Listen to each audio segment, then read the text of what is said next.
unless he needed an introduction for time to get up to the pulpit.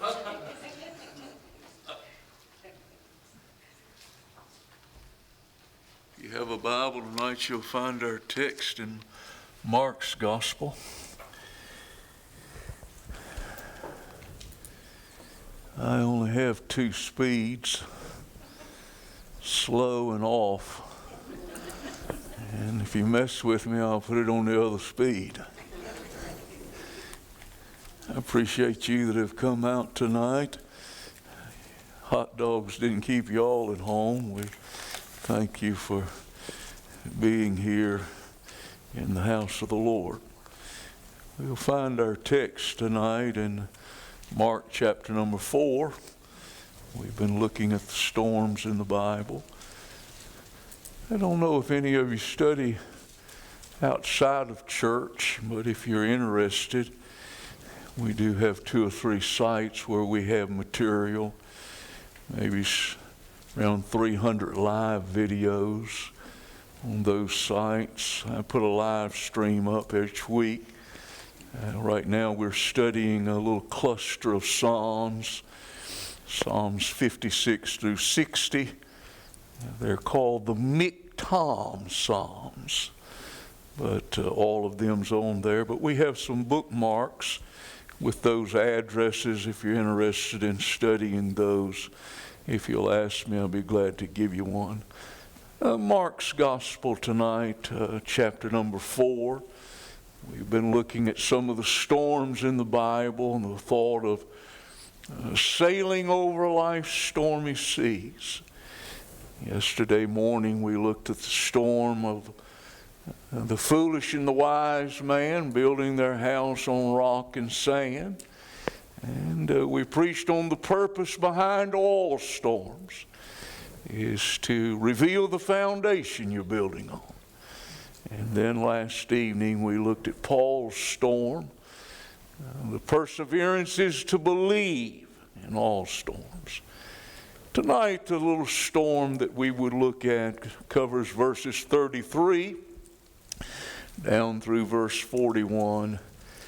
And bring a thought or two tonight on the power is bestowed for all storms.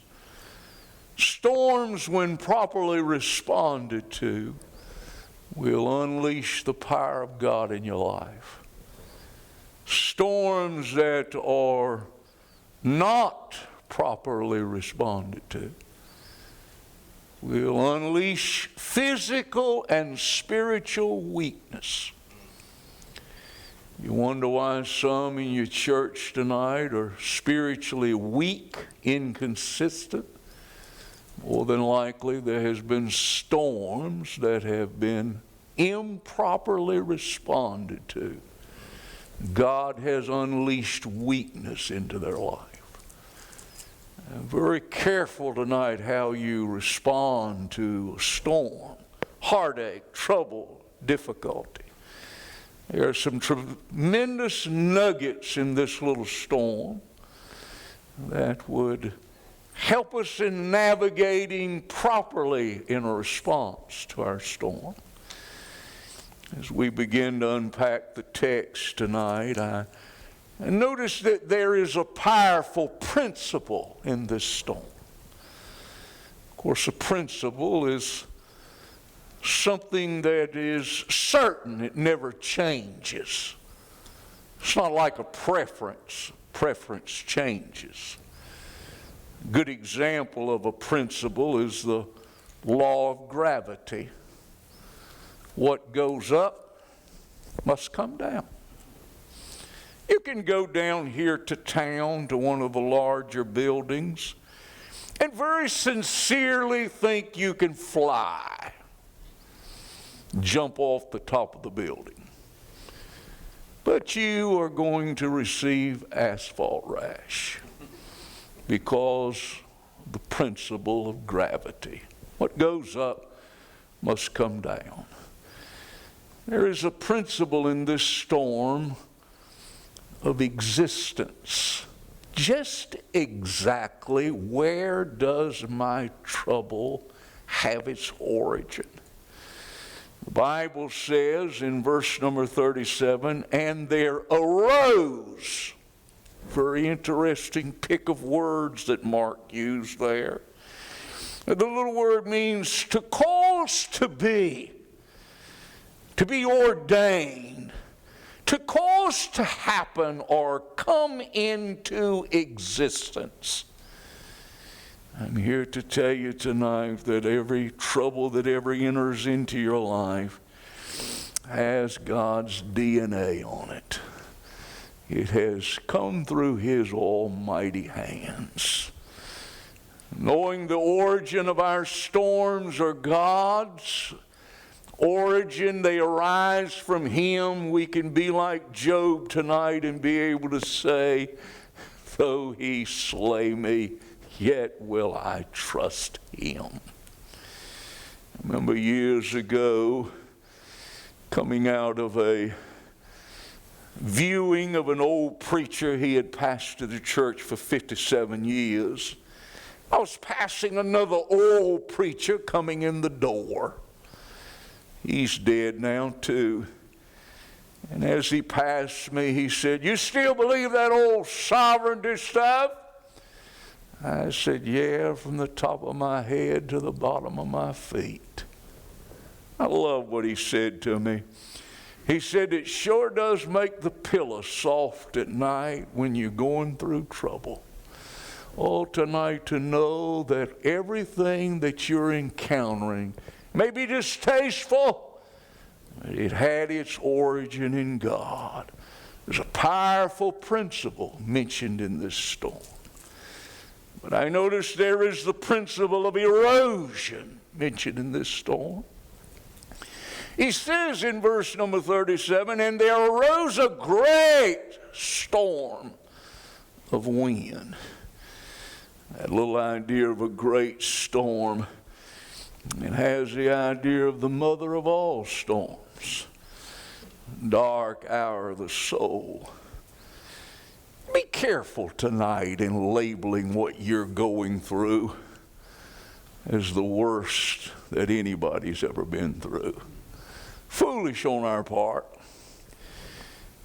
Paul said that everything that we would go through is but a light affliction, lasts but a moment in light of eternity. I remember years ago, before she started traveling with me, she's still teaching school, and I was traveling by myself.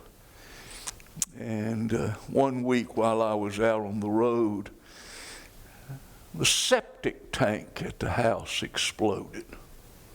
Came up in every opening in the house. That next week on a Sunday morning, I was close by and she went to church with me. And she's never done it before. She's never done it since. I made the statement from the pulpit that our septic tank had exploded, and I said that it was a light affliction. She spoke up. She says, "I guess it was. You was at the Holiday Inn." We have discussed it since. I still believe it was a light affliction.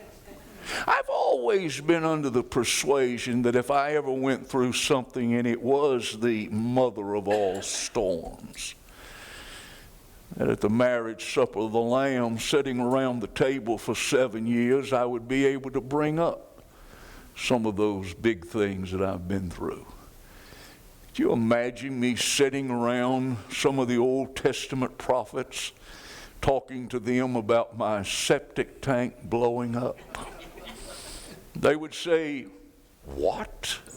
You mean you could turn a little handle and everything would disappear, and you call that trouble?" Hey, if perchance tonight they were to set you down at the marriage supper of the Lamb beside Noah, please don't embarrass all of us and talk about at the table the great storm of 92. He only had one storm in his life, and it destroyed the whole world. Please, if they set you down beside John the Baptist, please don't talk about the headaches and the migraine headaches that you used to have while you were here on the earth. He lost his head for the gospel's sake. And oh, please, if they set you down beside the Apostle Paul, please keep your mouth shut. Don't say anything about what you have been through.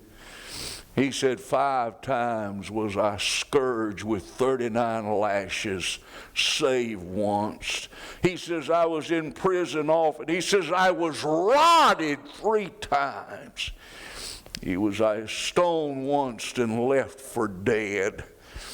He says, I was a shipwrecked, a night and a day in the deep. He says, often around robbers.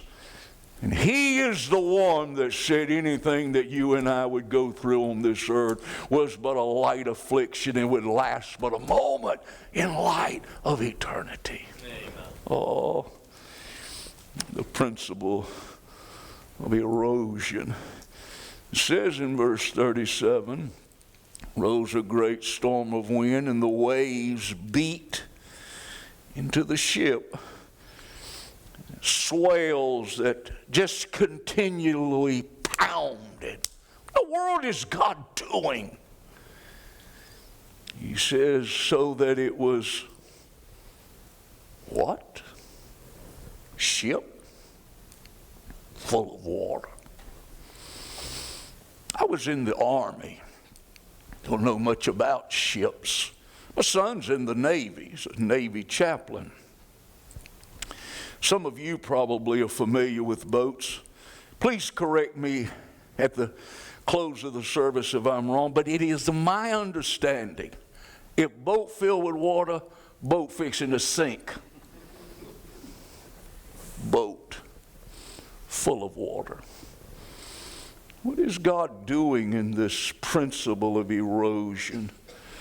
Storms come tonight to knock all of the props of self-confidence out from underneath of us. It will look as though to us that it is out of control. But it is not out of His control. They arose with Him. He is the origin of them, and the only way that they'll stop is if He stops them. In the midst of the storm, if you want to unleash His power into your life, look for Him. Standing somewhere in the shadows of your storm, you'll find Jesus. Don't sit around whining, sucking your thumb, thinking that this for you is the mother of all storms. Nobody has ever had it this bad. Power bestowed, a powerful principle. But I notice there is powerful preparation. Prior to this storm, before it happened, there was personal preparation. He says in verse 34, this is prior to the storm. He says, but without a parable spake He not unto them, and when they were alone, He expounded all things to His disciples. They were alone now. Time spent alone with God is never wasted time. Time spent here at church, never wasted time. I feel as though He was giving them the notes for the test. You know, God always gives us notes before He sends a test. Of course, I don't know about you. I was in the 10th grade the 3rd time before I realized I ought not to take tests, and I didn't take no notes. I notice a lot of you don't take no notes. You will get a test over this material. And some of you will say, Man, I wished I could remember what Brother Gilliam said about that. It would help me if I would have jotted some things down. They're too busy for note-taking. Maybe even some of them said, well, I'm old, I ain't got no much education, ain't no need me writing nothing down. Sure enough. I read an article some time ago that if you're here tonight and you have a Bible and a notebook, you jot a note or two down while the preaching's going on. You have the possibility of retaining 90% of everything I say. Wow, that's a pretty high percentage. If you have a Bible and no notebook, a little survey said that it immediately drops to around 60%. When I was in school, that was an F. You're already failing. If you have no notebook, no Bible, your chances of remembering about 10% of what I say tonight. The rest of it, you know what scares me about that? Some of you will go out of here and tell somebody what I said, and you only heard 10% of it. Ain't no telling what you're going to tell them. Are you listening to me tonight? Personal preparation. Giving the notes before the test. Prior preparation. He says in verse 33, and with much parable spake he the word unto them, as they were able to hear it. Here he is giving them the solution before the problem. I am convinced after 53 years of walking with the Lord, I have never encountered a storm, a problem, that he didn't give me the solution before the problem ever got there. You say, why in the world can't I see the solution? Because you eat slap up with the problem. You're listening to me tonight. You say, I don't know if I agree with you about him sending solutions before the problem. Well, I would ask you tonight, what come first, bird's eye? Surely you don't think he created birds and told them to hold their wings until he had a chance to make some air and they could fly. Oh, no. What you think come first, fish or water? Surely you don't think he made fish, told them they could flop around up there on the shore and they had a chance to make some water. What you think come first, trees or dirt? Surely you don't think he made trees. Y'all let your roots just dangle out there in the air. I get a chance to make some dirt, you can put your roots in the dirt. Oh, here's a deep one. What you think come first, sin or Savior? Surely you don't think Adam and Eve caught him off guard with that sin stuff in the garden, do you? Oh, John over on the Isle of Patmos corrected that for us. He said he looked like a lamb that had been slain before the foundation of the world. Long before there was a sin problem, God had a solution. Every problem that you and I will encounter, there's always, God has a solution to that problem. I was reminded of that when she was so sick in the hospital. She had had an allergic reaction to the pain medicine. It had left her with no pulse. Once they got her to the hospital, they realized that she had a blood clot in one of her lungs, and she had contacted C. diff from the hospital. I don't know if you're familiar with C. diff or not. It's vicious. Kills all the good bacteria in your body, and you're only left with bad bacteria. And she was getting worse. The only medicine our hospital had was a liquid medicine for C. diff, and every time she would take it, she'd immediately throw it up. So she was not getting any better. Talking about God sending a solution before the problem. I asked the infectious disease doctor, she's a lady, a godly lady, very good Christian lady. I asked, I said, you got any pills for C. diff? Because she's able sometimes to keep pills down, drink a little Sprite with it. She said, you know, we used to use pills for C. diff. She said, we haven't in a long time. She says, I'll hunt around and see if I can find some. She said, I'll need 20 of them.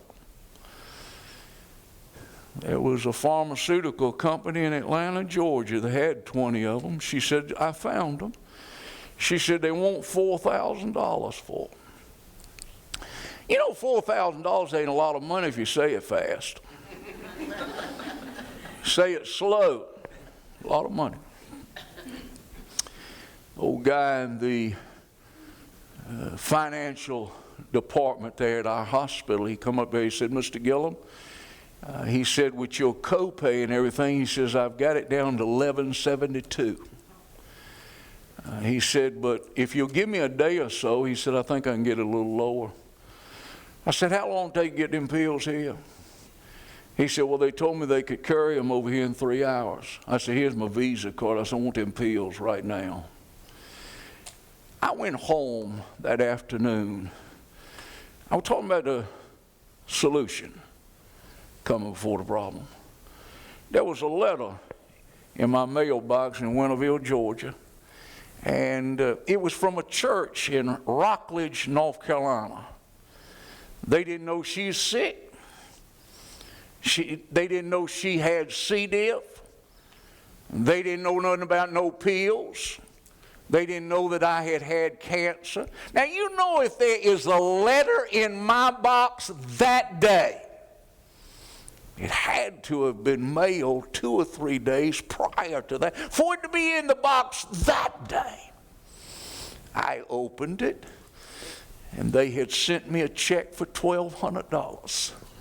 I paid for my pills and had enough to buy lunch. What a God we have. He sent the solution long before I had the problem. Oh, I'm talking about there is a power. When storms are responded to properly, God will show us the solution long before the problem arises. I love that. Don't y'all stop and shout. Oh, I forgot. Y'all don't shout. I'm sorry. If I was down south and I was preaching this, they'd be swinging from the lamps. I notice also, not only is there a powerful principle, there's a powerful preparation, but there is a powerful promise in this storm. I notice there is a promise of compassion. And the same day, verse 35, when the evening was come, he saith unto them, let us. It's not you're going to go by yourself and I'll come later. No! No trouble that you're going through tonight. Will you go it alone? And so I just feel like God's a million miles away. That's the feeling. I get all kind of feelings. When I eat pizza late at night, I think I'm going to die for a morning. It's just a feeling. I'm still here. See, here's the fact. He said, I'll never leave you. I'll never forsake you. And so the compassion here tonight, the fact, let us. I'm never going to encounter any of my troubles alone. Not only is there a promise of compassion, there's a promise of crossing. He says in the text, let us pass over unto the other side. We're not going to the middle and drowned. He says, I'm going with you all the way to the other side. Even in the mother of all storms that you and I would classify, when you and I die and take the step into the unknown. Now, I realize there is possibilities. I have read stories. I even did a biographical sketch recently on the life of Charles Haddon Spurgeon. And one of the friends of his said that there was a sense of all kinds of heavenly beings in the room.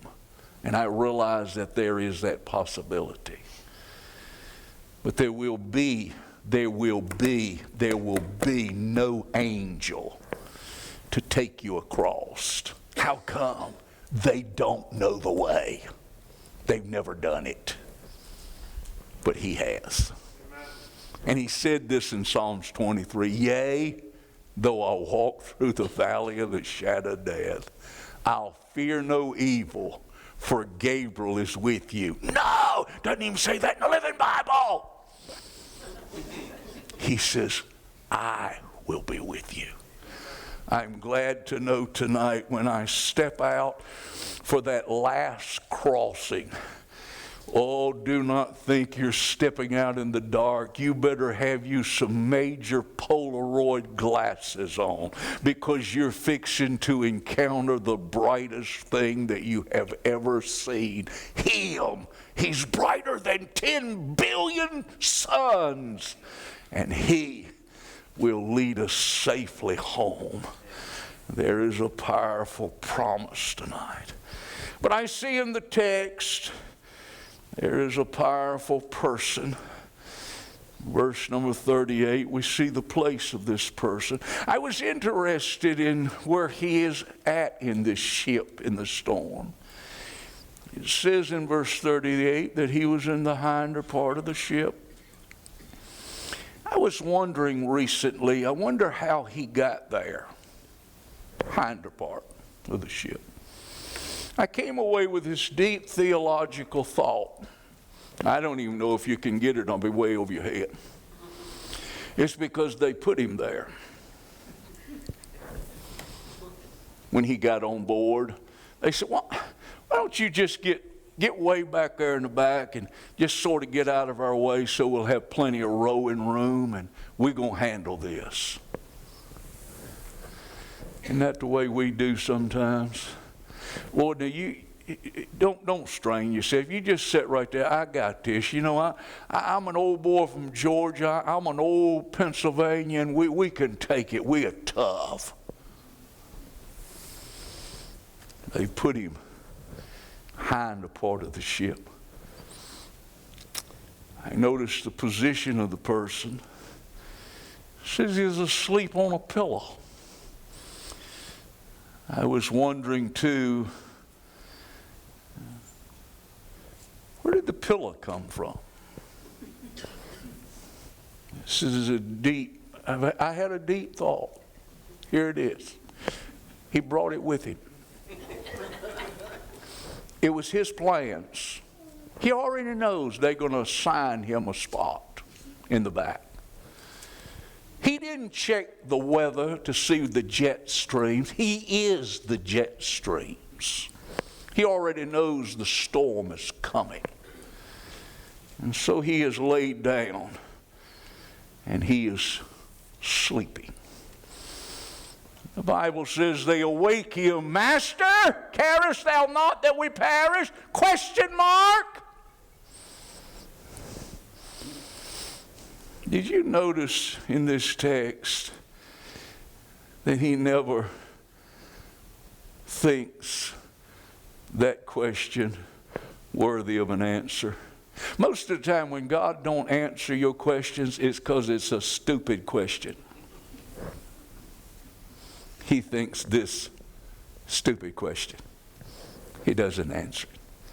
But he does stand up. The Bible says in verse 39, and he arose. He's come to the front of the ship now. Isn't it amazing when trouble comes? We don't want him in the back, we want him in the front. He arose and rebuked the wind and said unto the sea, Peace, be still. Both of those little words, peace, be still. Both of them in the original language would, I believe, demand a hand gesture. Peace. Shh. You stepped up on the bow of the ship now. Storm's raging. Shh. This little phrase, be still, hand gesture. Cut it. Shh. Flat. You know, there's only been maybe 1 or 2 times in my life that God has stepped up on my storms and shh. But it has been enough for me to realize that He has the power to do that. And it is such a great comfort to me. Old Charles Haddon Spurgeon said, God uses trials and storms to wean us from the earth and woo us to heaven. I would imagine once you and I have had enough storms here, things get bad enough and we gray heads, our bodies fall apart enough and they're hurting enough, we will holler, get us out of here. I was thinking again today of a dear lady by the name of Helen Lemieux. Helen Lemieux. She was struck with a debilitating eye disease as a young girl shortly after she was married. It quickly took her eyesight and she was permanently blinded. Her husband told her that he had no interest in being married to a blind girl, and so he left her. And it was during this time of great darkness and this time of blindness and feeling so helpless when she wrote the words to this song. Turn your eyes upon Jesus. Look full in His wonderful face. The things of this earth will grow strangely dim in the light of His glory and grace. Seems like to me that Helen was responding properly to her storms and God was unleashing His power into her life. Songwriter said, Master, the tempest is raging. The billows are tossing high. The sky is o'ershadowed with blackness. No shelter or help is nigh. Carest thou not that we perish? How canst thou lie asleep when each moment so madly is threatening a grave in the angry deep? The winds and the waves obey thy will. Peace be still. Whether the wrath of the storm-tossed sea or demons or man or whatever it be, no water can swallow the ship where lies. The master of ocean, sea, and sky, they all shall obey thy will. Peace be still. Peace be still. They shall all sweetly obey thy will. Peace be still. Is your storms and trouble and heartache tonight unleashing power into your life? Or is it unleashing weakness into your life? Remember, Christ is on board. He's the captain of the ship. He can't sink. Can't go down. You can only go up. And remember, whatever you're going through, it is but a light affliction. It'll last but a moment in light of eternity. Preacher.